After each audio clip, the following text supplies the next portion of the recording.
Well, now to a story that CBS News Philadelphia has been following for 2 years now. The search for justice for 12-year-old Melinda Hoagland, the little girl who died back in 2024 after months of starvation and abuse. And now her father has entered a plea that spares him the death penalty. Randall Hoagland installed cameras all over his house. Security, right? Protection? Nah. He installed them to watch himself and his partner torture his 12-year-old daughter. And the worst part? All of that footage, every beating, every moment of starvation. It's all evidence now. He recorded his own crimes. This is the story of Melinda Hoagland, a little girl who should have been worrying about homework and friends and what to wear to school. Instead, she was fighting to survive in her own home. And when I tell you the details of this case, girl, you're gonna need a moment. In every home, behind every closed door, there's a story waiting to be uncovered. Welcome to Dark Whispers, where we dive deep into the hidden truths of domestic crime and the relationships that turn deadly. If you're drawn to real stories, powerful insights, and the shadows most people avoid, you're in the right place. Subscribe now and step into the whispers they never wanted you to hear. Melinda Hoagland was 12 years old, lived in the Coatesville area of Chester County, Pennsylvania, with her father, Randall Hoagland, and his partner, Cindy Warren. Now, Melinda had half-sisters, but they weren't in the home. They were kept away from her. We'll get back to that. Here's what you need to know about Melinda. This child was a straight-A student. Straight A's. While everything I'm about to tell you was happening to her at home, she was still showing up to school and excelling. Let that sink in for a second. The strength it took for this little girl to maintain that, I can't even imagine. But here's where it gets heavy. Melinda loved blue.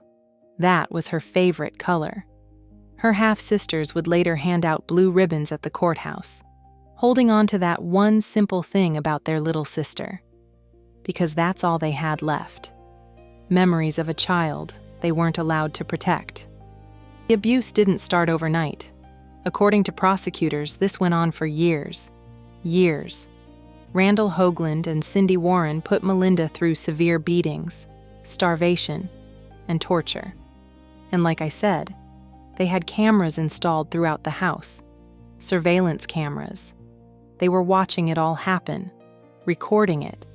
The torment was right there on video. Now, late 2023, something shifted. Randall and Cindy pulled Melinda out of her regular school. They enrolled her in a cyber charter academy instead, working from home. No teachers seeing her in person every day.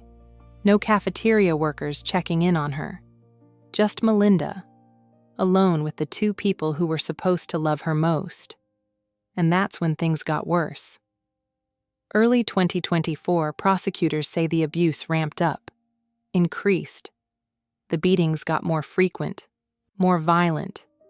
The starvation became more severe. Melinda was disappearing, physically fading away, and there was nobody there to see it. Nobody to intervene, nobody to save her. But here's something that's gonna break your heart. Even while all this was happening, even while Melinda was being tortured at home, she was still writing thank you notes.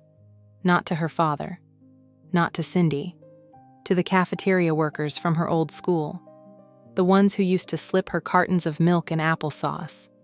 Prosecutors believe that food from those workers, that was the only real sustenance Melinda was getting. Think about that.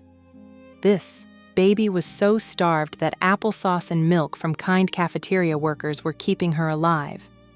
She wrote them thank you notes, notes of love, while she was dying. May 4th, 2024. Randall Hoagland rushes his daughter to Powley Hospital. Melinda is unconscious. When the medical staff examines her, they find a child who weighs 50 pounds. 50. The average weight for a 12-year-old girl is somewhere between 90 and 100 pounds. Melinda was barely half that.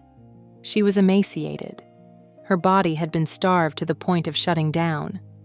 And what does Randall tell the hospital staff? He says Melinda fell off her bike. A bike. This man looked doctors and nurses in the face and tried to explain away his daughter's condition with a bike accident. Like they couldn't see what was really happening, like the emaciation, the signs of prolonged abuse, the clear evidence of torture could be explained by a fall. Oh, so now we're supposed to believe that falling off a bike leaves a child unconscious and weighing 50 pounds? Make it make sense. The hospital staff knew better. They saw what Randall was trying to hide, and they did what they were supposed to do. They contacted authorities. But for Melinda, it was already too late. The damage had been done. Years of starvation, years of beatings, years of torture had destroyed her small body. There was no coming back from what her father and Cindy Warren had done to her. Melinda Hoagland died because the two people who were supposed to protect her decided to destroy her instead. Detectives started digging, and what they found was worse than anyone could have imagined.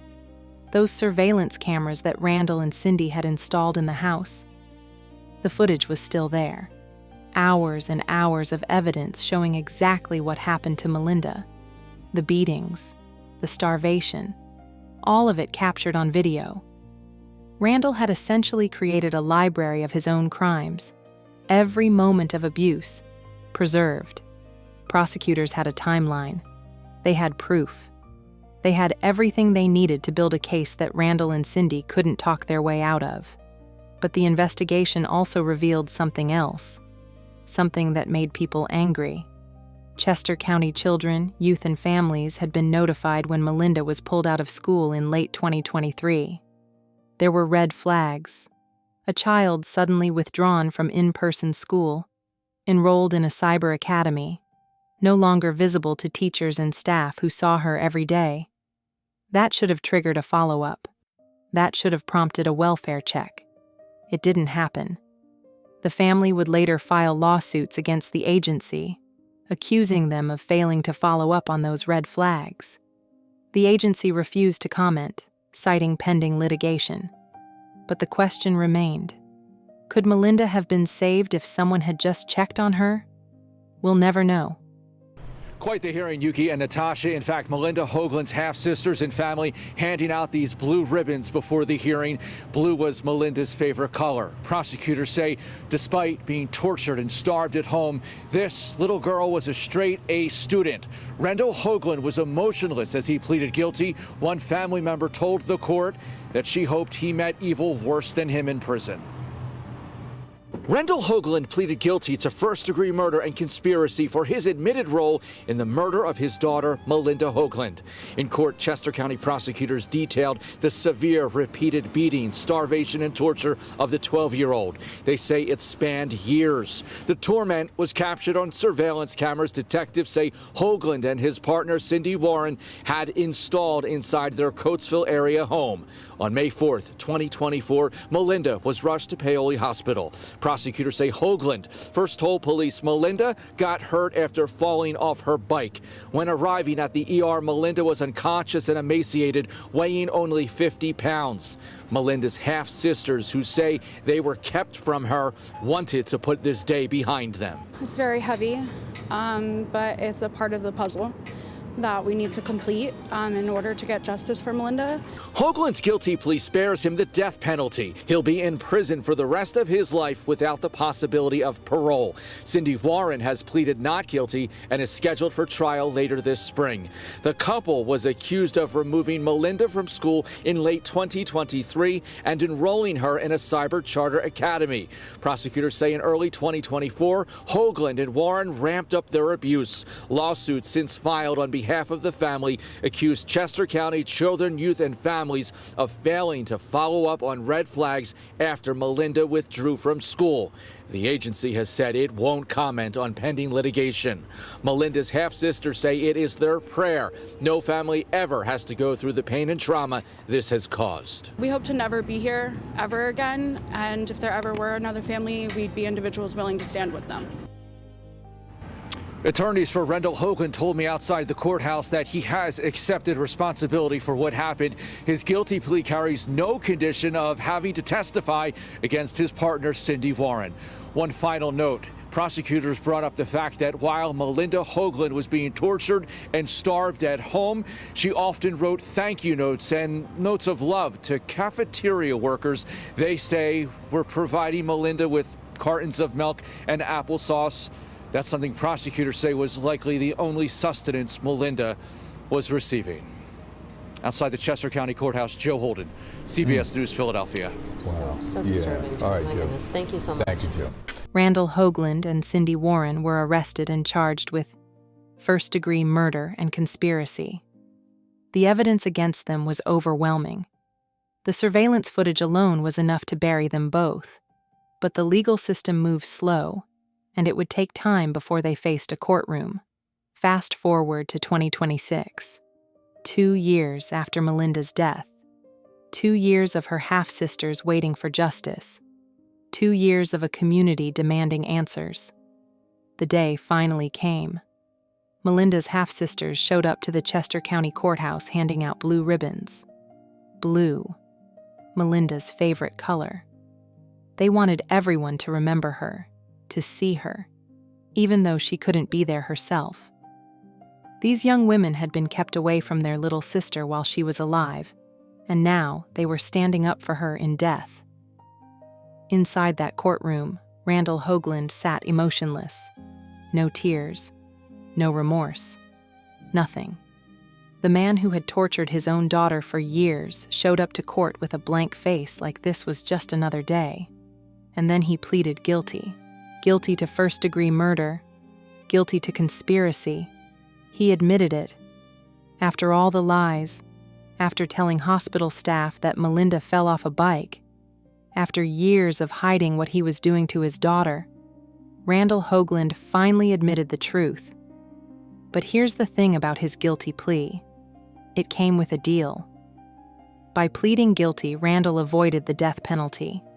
Instead, he got life in prison without the possibility of parole. He'll die behind bars, but he won't face execution. Some people might see that as mercy. Others see it as him taking the easy way out. During the hearing, prosecutors laid everything out.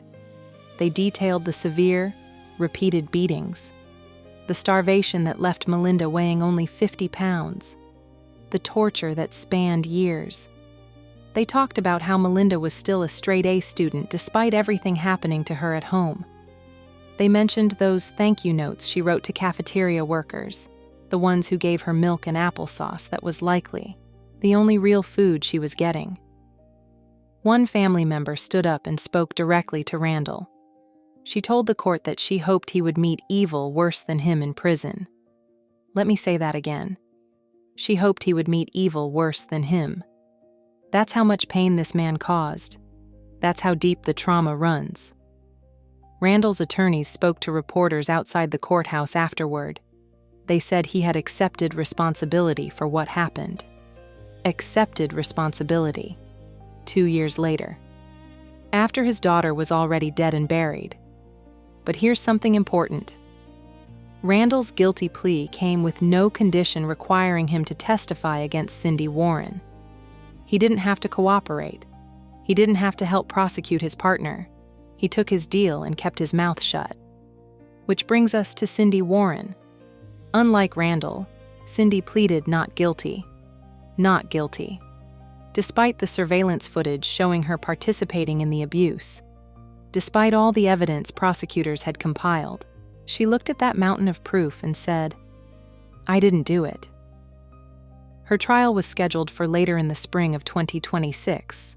She would face a jury. She would have to sit in a courtroom while prosecutors showed that footage, while they described what she did to Melinda, while Melinda's family sat in the gallery watching. Cindy chose to fight the charges. We'll see how that works out for her. After the hearing, Melinda's half-sisters spoke about what this moment meant to them. One of them said, "It's very heavy, but it's a part of the puzzle that we need to complete in order to get justice for Melinda." A part of the puzzle. Because even with Randall's guilty plea, even with him going to prison for life, justice still feels incomplete. Cindy Warren hasn't faced trial yet. The systemic failures that allowed this to happen haven't been addressed. Chester County children, youth and families still hasn't answered for missing those red flags when Melinda was pulled from school. The family filed lawsuits. They're fighting to make sure this doesn't happen to another child. Because the truth is, Melinda should have been saved.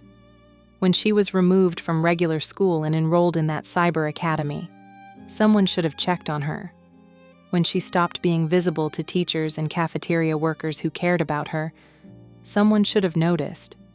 But nobody did, and a 12-year-old girl paid for that failure with her life. Melinda's half-sisters said something else that stays with you. They said, "We hope to never be here ever again, and if there ever were another family, we'd be individuals willing to stand with them." They don't just want justice for Melinda. They want to prevent the next Melinda. They want to stand with other families who've been failed by the system, who've lost children to abuse that could have been stopped. Blue ribbons. That's what they have now. Blue ribbons and memories of a little girl who loved that color. A little girl who wrote thank you notes to cafeteria workers for giving her milk. A little girl who got straight A's while being starved at home. A little girl who deserved so much better than what her father and his partner gave her. Randall Hoagland will spend the rest of his life in prison. He'll never walk free. He'll never see daylight as a free man again. And honestly, that's exactly where he belongs. Melinda Hoagland was 12 years old. She should be 14 now, worrying about high school and friends and all the normal things teenagers worry about. Instead, her sisters wear blue ribbons and fight for justice. Instead, her story becomes a warning about what happens when the system fails, when the people who are supposed to protect children look the other way, when monsters are allowed to operate in plain sight. This is Melinda's legacy, a fight for change, a demand for accountability, a reminder that every child matters, even when the system treats them like they don't. Rest in peace, Melinda Hoagland. Your sisters are still fighting for you.